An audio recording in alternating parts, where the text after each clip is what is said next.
महकमे स्कूल तालीम का नॉन टीचिंग स्टाफ सरापा एहतजाज बन गया। ग्रेड 1 से 4 तक के मुलाजमीन का सिंध सेक्रेटेरिएट के मेन गेट पर धरना, मुजाहिरीन का तरक्कियाँ और सेहत कार्ड देने का मुतालबा किया गया। मुज़ाकरात नाकाम होने पर धरना खत्म करने से इनकार, पुलिस की भारी नफरी पहुँच गई है। मज़ीद तफसीलात जानेंगे आज़ाद नूरियो से, आगाह कीजिएगा। जी बिल्कुल, इस वक्त सिंध सेक्रेटेरिएट के मेन गेट पर यानी कबूतर चौक पोर्शन हाई कोर्ट के मेन गेट के सामने इस वक्त जो है जो महकमा कॉलेज तालीम का नॉन टीचिंग स्टाफ यानी 1 से 4 बेड का है, ये अपने मुतालबा के मंजूरी के लिए इस वक्त उन्होंने धरना दे रखा है। और इनका मुतालबा, उनकी जो क्यादत है वो इनकी तंजीम है इस्तेटवा या उनके सदर शारदा शाह वो कर रहे हैं कि मुलाजमीन जो है सिंध असेंबली से सिंध सेक्रेटेरिएट के गेट पर पहुंचे, जहाँ पर उन्होंने धरना दे दिया है। इस वक्त उनके हाथों में प्ले कार्ड और बैनर भी जो उठाए हुए हैं। उस वक्त पुलिस ने उनको धरने खत्म करने का कहा और कहा ये रेड जोन का इलाका, यहाँ एहतजाज नहीं कर सकते, प्रेस क्लब पर जाकर एहतजाज करें। उनका कहना है कि जब तक महकमा कॉलेज तालीम के अफसरान यहाँ पर नहीं पहुंचेंगे तब तक धरना खत्म नहीं करेंगे। लेकिन महकमा स्कूल तालीम के कुछ अफसरान यहाँ पर पहुंचे, लेकिन उन्होंने कहा ये महकमा कॉलेज तालीम का मामला है, उनके अफसरान पहुंचकर इनसे मुज़ाकरात करेंगे। लेकिन इस वक्त तक उनका धरना जारी है। लेकिन महकमा कॉलेज तालीम का कोई अफसर मुज़ाकरात के लिए इनके पास नहीं पहुंचा। लेकिन मुकामी यहाँ के असिस्टेंट कमिश्नर यहाँ पर पहुंचे, उनसे बातचीत की, उनकी मुतालबा सुने। उन्होंने चीफ सेक्रेटरी ऑफिस को आगाह किया, लेकिन कहा चीफ सेक्रेटरी ऑफिस से या महकमा कॉलेज तालीम की तरफ से किसी किस्म का कोई नुमाइंदा यहाँ पर नहीं पहुंचा। इनका मुतालबा ये है कि उनको जो प्रोमोशन तरक्कियाँ वो अगले ग्रेड दी जाए, इसके साथ साथ सेट कार्ड का भी इजरा किया जाए। जो दिगर मुलाजिम को सहूलियत फराहम की जाती है, ये तमाम तर सहूलियत इनको भी फराहम की जाए। जो है 1 से 4 ग्रेड तक जो मुलाजमत से रिटायर्ड हो जाते हैं, लेकिन अगले ग्रेड में उनको तरक्की नहीं मिलती है, जिसके बाद उनकी सर्विस खत्म हो जाती है। इनका ये भी कहना है कि जैसे कबल उन्होंने वज़ीर तालीम सैयद सरदार साहब से बातचीत की, मुलाकात की, उन्होंने यकीन दहानी करवाई, लेकिन उस पर भी अमल दरामद नहीं किया गया, जिसके बाद इस तरफ हुकूमत की तरफ से इनको किसी किस्म की यकीन दहानी नहीं करवाई जा रही है। जी आज़ाद, ये बताइएगा कि मुज़ाकरात नाकाम होने की क्या वजह बताई जा रही है, और ये भी बताइएगा कि तरक्कियाँ कब से रोकी गई हैं। जी बिल्कुल, इनको 1 से 4 ग्रेड तक जो भर्तियाँ तो की जाती है, लेकिन अगले ग्रेड में जो है तरक्की देने का कोई अमल यानी कानून साजी या कोई कवायद जो है हुकूमत के पास मौजूद नहीं है।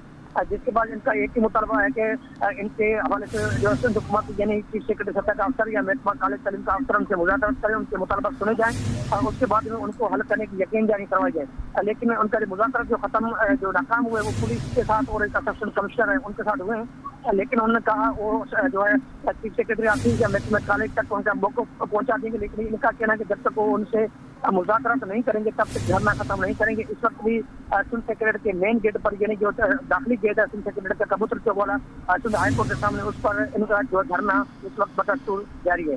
जी बहुत शुक्रिया आज़ाद नूरियो आपका। आगे बढ़े और अब आपको बताएं, शहर में ऑटो रिक्शे को कंट्रोल करने के लिए कोई तंजीम मौजूद न होने का इंकशाफ हुआ है।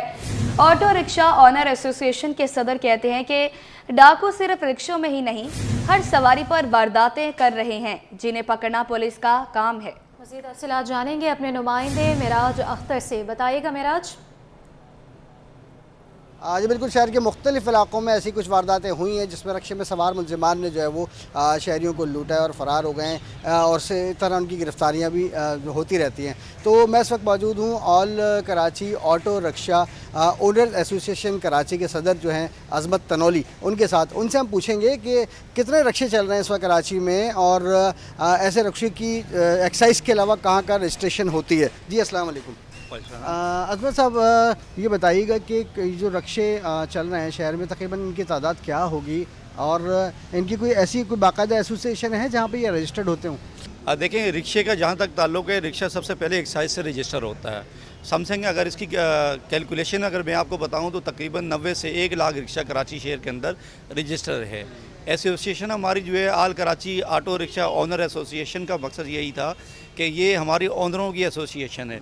लेकिन आपको पता है गाड़ी जो रोड पे चलती है तो उसके पास एनआईसी होना चाहिए, प्लस उसके पास लाइसेंस उसका होना चाहिए, और गवर्नमेंट जो उससे हुकूमत जो डॉक्यूमेंट्स दे रही है, परमिट हो गया, फिटनेस हो गया, टैक्स हो गया, ये चीज़ें हैं। उसके बाद नीड है, ये ज़रूरत होती है, ये चीज़ें होनी चाहिए। इसके अलावा मैं नहीं समझता कि उसके पास कोई और चीज़ होनी चाहिए। अच्छा, ये अभी बीच में कुछ ऐसे वाक़यात सामने पेश आए हैं शहर के मुख्तलिफ इलाकों में, रिक्शे में भी डकैत गैंग घूमना शुरू हो गए। तो इसी हवाले से हमने सोचा था कि भाई आप लोगों से मिलके मालूम करें कि ऐसा कोई निज़ाम है कि भाई रजिस्टर्ड हो गई ये रक्षा, ताकि उनको पकड़ने में आसानी हो, या उनके ख़िलाफ़ आप लोग भी कोई कार्रवाई करें कि भाई आप रक्षों में ऐसा क्यों कर रहे हैं। देखिए, उसका सबसे बेहतर रीज़न ये है कि गाड़ी के ऊपर सबसे पहले रजिस्ट्रेशन नंबर अंदराज होता है। आप उसका अल्फ़ाबेट जो उसके नंबर होते हैं, चाहे वो इंग्लिश का हो या बाकी जो हरूफ होते हैं, आप वो नंबर आपने क्लिक कर लिया, सबसे पहले आप एक्साइज़ के अंदर जाएं, सेकंड फ्लोर से उसकी वेरिफिकेशन कर लें। उसमें ये है कि उसका नाम, वल्दियत, एड्रेस, तमाम चीज़ें आपको मिल जाती हैं। मालिक तक बआसानी आप पहुंच सकते हैं जिसके नाम का वो रिक्शा होगा। फिर वो आगे आपको बताएगा कि ये रिक्शा मैंने फ़लाँ आदमी को बेचा था। उसमें ये है कि ये चेन पकड़ने के अंदर आपको आसानी हो जाएगी। बाकी अगर वारदातों की बात रही तो इस मीडिया के तवसल से मेरे ख़्याल में आपसे बेहतर कौन जानता है कि बाइक हो, रिक्शा हो, एज ए 4 व्हील हो, तो वारदातें तो सारी जगहों पे ही हैं, लेकिन ये काम किसका बनता है? इंतज़ामिया का काम बनता है। एज ए शहरी सिटीज़न मेरा काम भी बनता है, आपका भी बनता है कि इन चीज़ों के ऊपर नज़र रखी जाए। इस किस्म की कुछ सरगर्मियाँ नज़र आएँ तो हम पुलिस को आगाह करें। कराची में रक्षों के लिए कोई ऐसी एसोसिएशन मौजूद नहीं है जो उनको सिर्फ अपने पास रजिस्टर्ड कर सके। सिर्फ वो सरकार के पास रजिस्टर्ड होते हैं, और उसमें भी वो इनका अज़मत तलवनी साहब का ये कहना है कि उसमें कुछ गवर्नमेंट को ब्रेक देना चाहिए, क्योंकि रक्षे बहुत ज़्यादा हो गए हैं शहर में। जी। और अब आपको बताएं, सिंध हाईकोर्ट में मज़ार कायद के करीब गैर कानूनी तामीरात के केस की समाअत हुई। दरख्वास्त गुजार ने प्लाजे की तामीर मज़ार कायद के तकद्दुस के खिलाफ करार दे दिया। अदालत ने इमारत का अप्रूवल प्लान तलब कर लिया। दरख्वास्त की समाअत 3 हफ्तों के लिए मुलतवी कर दी गई। मज़ीद इसी पर तफसीलात जानेंगे अपने नुमाइंदे मुमताज़ जमाली से। बताइएगा मुमताज़।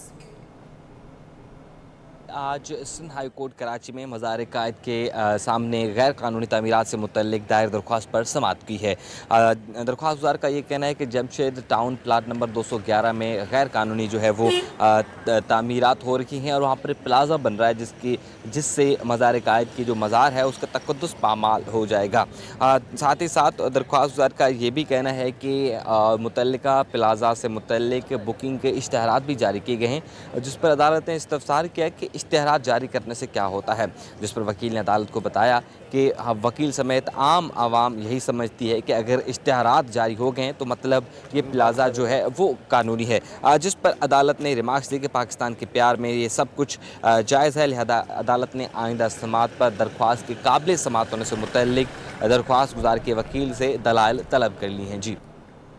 डकैती मज़ामत पर कत्ल करने का case model trial court garbi के जज अमीरुद्दीन ने मुलजिम फारूक को सजाए मौत सुना दी। अदालत ने मुलजिम मलिक मुख्तियार को उम्र कैद की सज़ा सुना दी। मज़ीद तफसीलात बताएंगे जवाद आसिफ। बताइएगा। जी बिल्कुल, देखें, डकैती मज़ाहमत पर कत्ल करने का केस है। मॉडल ट्रायल कोर्ट गरबी के जज अमीरुद्दीन ने मुलजिम फ़ारूक को सज़ाए मौत की सज़ा सुना दी है, जबकि अदालत ने शरीक मुलजिम मलिक मुख्तियार को जो है वो उम्र कैद की सज़ा सुना दी है। जबकि अदालत ने दोनों मुलजिमान को हुक्म दिया है कि वो मुतवफ़्फ़ी के वरसा को 3 लाख रुपये बतौर जुर्माना भी अदा करें। जुर्माने की अदम अदायगी पर दोनों मुलजिमान को मज़ीद 1 साल कैद की सज़ा काटनी होगी। जबकि डकैती की दफ़ा में अदालत ने दोनों मुलजिमान को 10 साल कैद और कैद की सज़ा सुनाई, जबकि 50,000 रुपये जुर्माना भी आयद कर दिया। सरकारी वकील ताहिर खान के मुताबिक डकैती का वाक़या सितंबर 2020 को पेश आया था, जब मकतूल अल्तमीर अपने जो रिश्तेदार, अपने जो भतीजा है मुस्तफ़ा, उसके साथ बस अड्डे पर ड्यूटी कर रहा था। मुस्तफ़ा किसी काम से बाहर गया तो वहाँ पर 4 मोटरसाइकिल सवार मुलजिमान ने उसे रोककर उसका मोबाइल और बाइक छीन ली। उससे किसी से मोबाइल लेकर अपने अंकल अल्तमीर को फ़ोन किया तो वो अपने लाइसेंस याफ्ता असलहे के साथ जैसे ही जाए वक़्वा पर पहुँचा, इस्तगासा के मुताबिक डकैतों ने उसे देखते ही फायरिंग शुरू कर दी, जिस पर एक गोली उसे लगी, वो ज़ख्मी हो गया, जो बाद में अस्पताल जाकर वो दम तोड़ गया था। पुलिस ने फिर कार्रवाई करते हुए मुलजिमान को गिरफ्तार किया और अदालत में पेश किया था। मुलजिमान के खिलाफ जो है वो थाना सरजानी टाउन में जो है वो मुकदमा दर्ज किया गया था। मुकदमे में डकैती और कत्ल की दफ़ात शामिल की गई थी। चैंपियंस ट्रॉफी पाकिस्तान में ही कराएंगे, चेयरमैन पीसीबी मोहसिन नकवी ने वाज़ेह कर दिया। कहा, तमाम ममालिक की टीमें पाकिस्तान आने के लिए तैयार हैं। भारतीय टीम के तहफ़्फ़ुज़ात हैं तो हमें आगाह कर दे, दूर करेंगे। सियासत और खेल को अलग अलग रखना चाहिए। मज़ीद उन्होंने क्या कहा, आइए आपको दिखाते हैं। हमने लेटर लिखा था, बिल्कुल लिखा था, उसके जवाब का इंतज़ार है। हमारी सिर्फ इंटरेक्शन आईसीसी के साथ हो रही है और हमें उन्हीं से जवाब का इंतज़ार है। मैं आज भी ये बिलीव करता हूँ कि कोई भी स्पोर्ट्स और सियासत अलग-अलग चीज़ें हैं, इसको किसी भी मुल्क को बीच में नहीं लाना चाहिए और मैं अभी भी अच्छे की तवक्को रखता हूँ। मेरा ख्याल है आईसीसी को अपनी क्रेडिबिलिटी के बारे में खुद सोचना पड़ेगा कि वो दुनिया की तमाम क्रिकेट बॉडीज़ की एक बॉडी है। और दूसरा, अभी भी वो रीस्केड्यूल हुआ है, अभी तक हमें कोई कैंसिलेशन की इतला नहीं है, बट रीस्केड्यूल ज़रूर हुआ है। इस टाइम तकरीबन बाकी दुनिया की तमाम टीमें जो चैम्पियंस ट्रॉफी के लिए क्वालिफाई की हैं, सब आने को तैयार हैं और किसी को कोई मसला नहीं है। मैं आज भी कहूँगा कि अगर इंडिया को कोई कंसर्न है तो हमसे बात करें, हम उसका कंसर्न दूर कर देंगे, क्योंकि मेरा नहीं ख्याल कोई ऐसी वजह है जिसकी वजह से इंडियन टीम ना आ सके। आईसीसी ने शेड्यूल अनाउंस करना है और मुझे उम्मीद है कि जल्द अनाउंस करेंगे और हम खुद वेट कर रहे हैं शेड्यूल का कि वो अनाउंस करें ताकि उस हिसाब से तैयारियाँ करें। नाज़रीन, शहर का ही फ़िज़ा आलूदा हो गई। वजूहात में फैक्ट्रियों और मिलों से उठने वाला धुआं भी शामिल है। कराची में 7 सनती जोन्स में वाक़या बेशतर फैक्ट्रियों से उठने वाले धुएं को रोकने पर कोई तवज्जो नहीं दी जा रही। मज़ीद तफ़सीलात जानेंगे बसीम इफ्तिखार से, बताइएगा। जी, गुज़श्ता 4 से 5 सालों में आलमी सतह पर मौसमियाती तब्दीली चैलेंज के तौर पर सामने आई है और माहिरीन के मुताबिक जो मौसमियाती तब्दीली तेज़ी से रहनुमा हुई है, इसकी बुनियादी वजह जो है वो फ़िज़ाई आलूदगी है। अगर हम कराची के हवाले से बात करें तो कराची के मुख्तलिफ़ मकामात पर कचरा जो है वो नज़र आतिश किया जाता है, जिससे उठने वाला धुआँ जहाँ फ़िज़ाई आलूदगी में इजाफ़े का सबब है, तो वहीं जो पब्लिक ट्रांसपोर्ट है और गाड़ियों से उठने वाला धुआँ भी वो भी फ़िज़ाई आलूदगी में इजाफ़े का सबब है। इसके साथ साथ हम देखते हैं कि कराची के मुख्तलिफ़ जो सनती ज़ोन है, कराची में मजमूई तौर पर 7 सनती ज़ोन है जिसमें मुख्तलिफ़ फैक्ट्रियाँ और मुख्तलिफ़ मिल जो हैं वो मौजूद हैं और मुख्तलिफ़ जो फैक्ट्रियाँ और मिल ऐसी हैं जहाँ से धुआँ उठता है, वहाँ पर मुख्तलिफ़ मसनूआत तैयार की जाती हैं, केमिकल इस्तेमाल किया जाता है, लेकिन इन फैक्ट्रियों और इन मिलों से जो उठने वाला धुआँ है वो फ़िज़ाई आलूदगी का सबब भी बनता है। और उसके साथ साथ जो मुख्तलिफ़ इदारे हैं उनकी जानिब से इन फैक्ट्री मालकान को, मिल मालकान को फ़िज़ाई आलूदगी रोकने के लिए और बिलखुसूस उनकी फैक्ट्रियों से उठने वाला धुआँ है उसकी रोकथाम के लिए जो इक़दाम हैं या फिर जो एक्शन है वो उस तरीके से देखने में नहीं आता, जिसकी वजह से हम देखते हैं कि मुख्तलिफ़ फैक्ट्रियों से और मुख्तलिफ़ जो मिल्स हैं उसमें से जो है वो उठने वाला धुआँ फ़िज़ाई आलूदगी में इजाफ़े का सबब बनता है। और इसी वजह से कराची जो है वो आलमी सतह पर जो एयर क्वालिटी इंडेक्स है उसमें जो शहर आते हैं उसमें जो है कराची का नाम भी शामिल होता है। ना सिर्फ शहरों के हवाले से बात किया तो आलमी सतह पर भी फ़िज़ाई आलूदगी और बिलखुसूस एयर क्वालिटी इंडेक्स है उसमें कराची का नाम शामिल होता है। जी, आगे बढ़े और अब आपको बताएं, शहर अकायद में बेहंगम ट्रैफिक और धुआं छोड़ती गाड़ियों से माहौल आलूदगी का शिकार हो गया, जिससे सांस लेना भी महाल हो गया।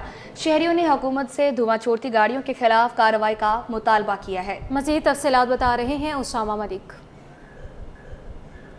जी बिल्कुल, शहर कायद की बेहंगम ट्रैफिक और धुआं छोड़ती हुई गाड़ियां ना सिर्फ इंसानी सेहत बल्कि अब माहौल के लिए भी आलूदगी का बाइस बन रही हैं। इस वक्त बेशुमार गाड़ियां ऐसी हैं जो कि आलूदगी का धुआं छोड़ रही हैं, लेकिन इनके खिलाफ जो है वो कोई कार्रवाई करते हुए नज़र नहीं आ रहा। कुछ गाड़ियां जो हैं वो LPG पर चलती थी, लेकिन अब जो CNG और दीगर चीज़ों पर चल रही हैं वो भी इंसानी सेहत के लिए मुज़र है। डीजल की तो गाड़ियाँ जो हैं वो धुआं छोड़ती हैं, लेकिन LPG पे जो गाड़ियाँ धुआं नहीं छोड़ती वो भी इंसानी सेहत के लिए जो है वो इंतहाई मुज़र है। शहरियों से हमारी बात हुई, शहरियों का कहना था कि इनके खिलाफ कार्रवाई होनी चाहिए, लेकिन जो है वो हुक्काम कहीं भी इसके खिलाफ कार्रवाई करते हुए दिखाई नहीं देते।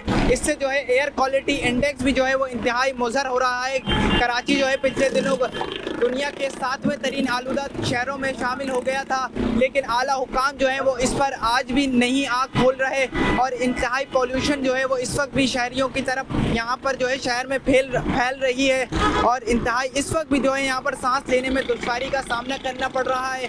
कुछ शहरी जो हैं वो यहाँ पर मास्क का भी इस्तेमाल करते हुए दिखाई दे रहे हैं, लेकिन ये जो धुआं छोड़ती हुई गाड़ियाँ हैं उनके खिलाफ कोई कार्रवाई होती नज़र नहीं आ रही। जी।